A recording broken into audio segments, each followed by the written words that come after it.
সিলেটের শাহপরানের মাজারে প্রতি বছর ওরসকে কেন্দ্র করে গান বাজনা হতো। এখন থেকে ওরসকে কেন্দ্র করে গান বাজনা সম্পূর্ণভাবে নিষিদ্ধ করা হয়েছে বলে জানিয়েছেন মাজারের খাদিম সৈয়দ কাবুল আহমদ। শুক্রবার বিকেলে এক ভিডিও বার্তায় তিনি এ তথ্য জানিয়েছেন।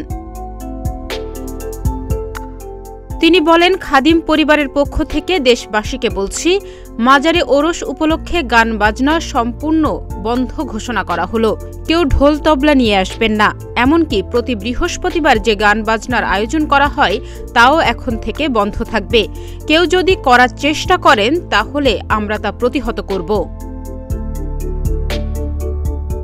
এর আগে শুক্রবার জুমার নামাজের পর ধর্মপ্রাণ মুসল্লি, ছাত্র জনতা মাজারে গান বাজনা, মাদক সেবন সহ সব ধরনের অশ্লীল কার্যক্রম বন্ধের দাবি জানিয়ে শাহপরান রহমতুল্লাহ আলাইহির মাজার গেটে অবস্থান নিয়ে বিক্ষোভ ও মানববন্ধন করেন।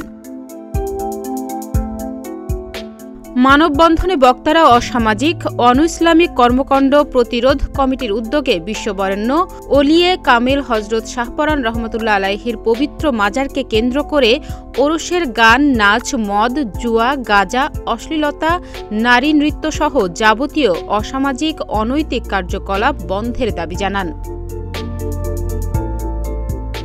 এ ব্যাপারে সিলেট সিটি কর্পোরেশনের ৩৩ নম্বর ওয়ার্ডের কাউন্সিলর দেলোয়ার হোসেন নাদিম বলেন, মাজারে গান বাজনা ও অশ্লীলতা বন্ধের বিষয়টি নিয়ে আমরা বৈঠক করেছি। সেখানে সিদ্ধান্ত হয়েছে শাহপরানের মাজারে গান বাজনা, মাদক সেবন সহ সব ধরনের অশ্লীল কার্যক্রম এখন থেকে বন্ধ থাকবে। আইন শৃঙ্খলা বাহিনী সহযোগিতা করবে। বিষয়টি তদারকি করার জন্য মুসল্লি, ছাত্র জনতা ও আলেমদের নিয়ে একটি কমিটি গঠন করা হবে। প্রতি বছরই নিয়ম অনুযায়ী ৪, ৫ ও ৬ রবিউল আওয়াল ৩ দিনব্যাপী ওরসের আয়োজন করে থাকে মাজার কর্তৃপক্ষ।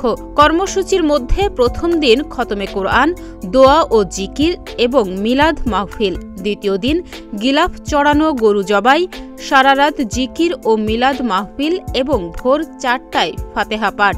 শেষ দিন বাদ ফজর আখেরি মোনাজাতের পর নেওয়াজ বিতরণ করা হয়।